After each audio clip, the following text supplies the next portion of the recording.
I'm in Palo Alto Tech headquarters today, and I'm getting ready to go tour this Eichler. Do you think we're going to find untouched mahogany paneling inside? How's the infloor radiant heating? Have they done some sympathetic upgrades? I don't even know. I haven't been inside yet. Come on in and check it out with me. Let's go. In the front gate, we can see that they've upgraded to these awesome rain chains. I would love to hear the sound of the rain falling on those. This garden can be viewed from the living room, as you'll see in a minute. Here's exactly what you want to see when you open the door to an Eichler. Beautifully finished floors. A wall of unpainted mahogany. Clear story windows. And a view out to the lemon tree in the backyard with lemons on it. Haven't even been inside yet, but it looks good so far. Just in the entryway, we have a hall closet on the right, and then we hit the first of 2 living spaces. This home is in Palo Alto, so the price point is higher even for our county. So as an agent on tour, I do expect to see a higher quality product in Palo Alto itself when I'm touring, and this house did not disappoint. This listing is courtesy of Compass agent Kathleen Wilson, and I have to say my hat is off. The staging here is next level. This space is pretty much in its original configuration. I'll take you around the kitchen slowly. The classic Eichler features are the galley-style kitchen and of course the post and beam construction. Also, the kitchen tends to be in the center of the home, both figuratively and literally in an Eichler. There are walls that divide, but the walls don't go all the way to the ceiling, and that lets the light flow all the way through the house from the front to the back. You'll see this in the next living space as well. The light is traveling through the whole house. This kitchen has been upgraded and has all of the modern amenities that you would be looking for. From this vantage point behind me is all the private bedroom area. And in front of me, where the camera is facing, is all the public living area. So we have 2 different main areas, the front and the back. But the way this Eichler's laid out, the whole thing is wrapped around outside. And with the walls not going to the ceiling, it's all open to the light, and the light streams in literally from every side. You have clear story windows on this side, clear story window over the door, and then glass along every wall, floor to ceiling. The other side of the house is dedicated to the bedrooms. The first one that we're going to explore is the primary.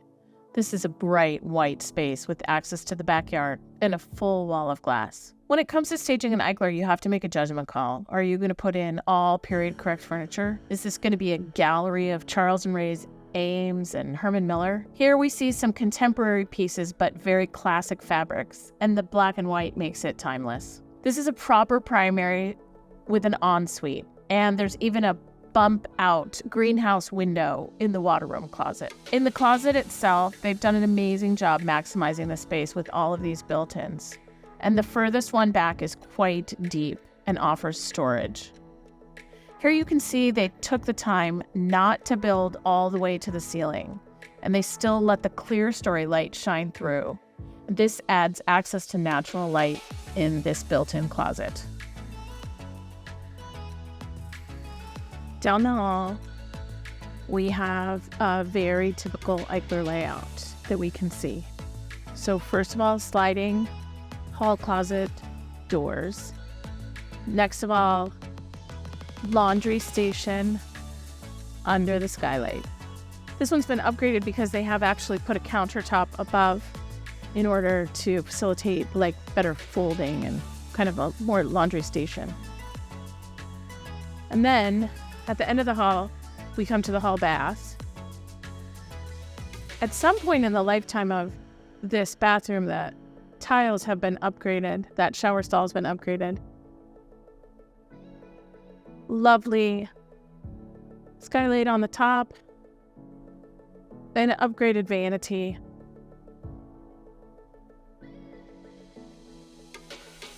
Then down from the hall back at the end, we have bedroom number 1, kids' bedroom number 1. And they've done a neat built-in upgrade to this closet with the pull-out drawers even.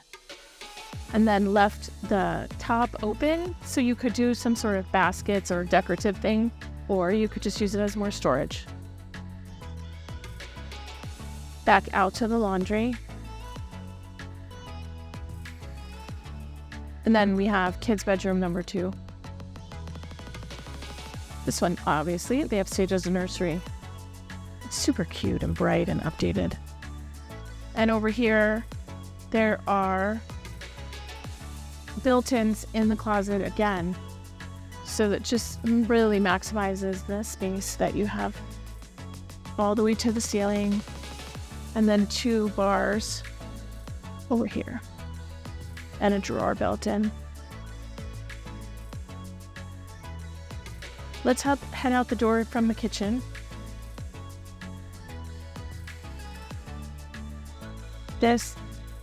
Along the fence, this house boasts the mature landscaping with a little bit of a raised bed and a rock wall all along the side. Then this gorgeous tree, which is about to spring into leaves. It looks like this one is a Japanese maple.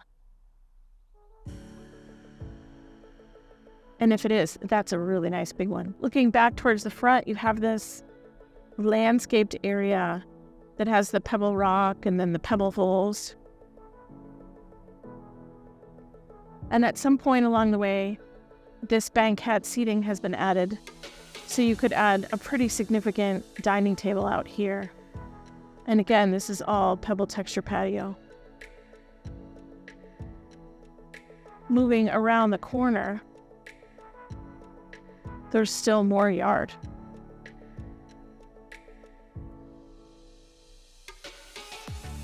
So here we have the actual backyard, and this is what the view is from the back living room and from the primary suite.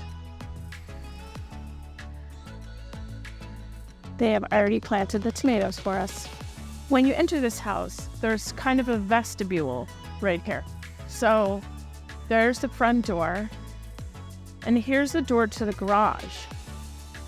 And it's wonderful because you have light peeking through. The brilliance of this blue sky is unbelievable. But you're also covered. So if it was raining, you could just bounce real quick. So here's the garage. I didn't find a pencil sharpener, but let me show you what I did find. First of all, to say this garage is clean would be an understatement. It has this upgraded epoxy floor, so somebody has taken the trouble to epoxy the floor side to side, which is quite wonderful. And here's where, at one time, I'm sure there was a pencil sharpener, but I will settle for somebody's pegboard display with a few of the pegs still in it.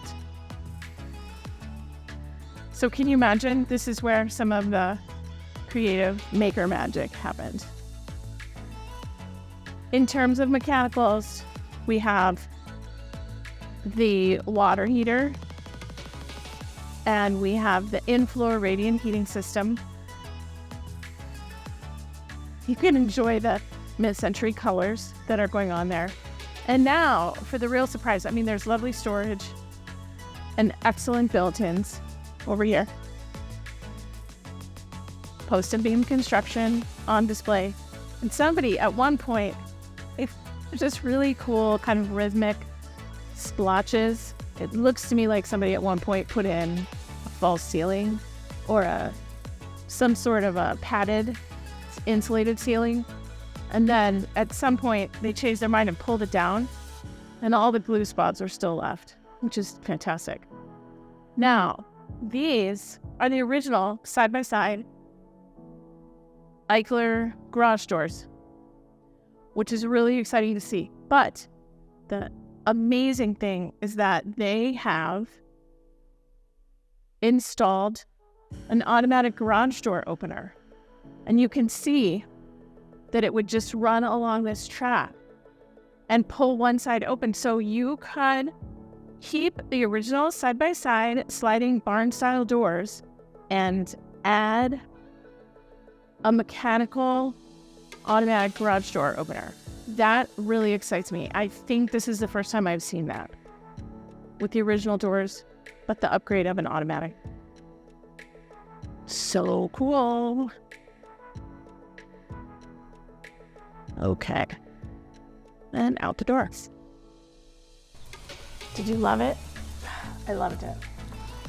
I love seeing the black and white kind of aesthetic. It's not one, the staging is not what I see often. That was some pretty expensive staging, and they obviously took a lot of care with this home. The kind of care that I need to take locking it up so that it's safe, like that. If you're interested in seeing this Eichler or touring some of the other Palo Alto Eichlers that I have featured on this channel, let me know. I'm going to put a link to one up here, and let me know if you're interested or you're in the market. I would love to have a conversation.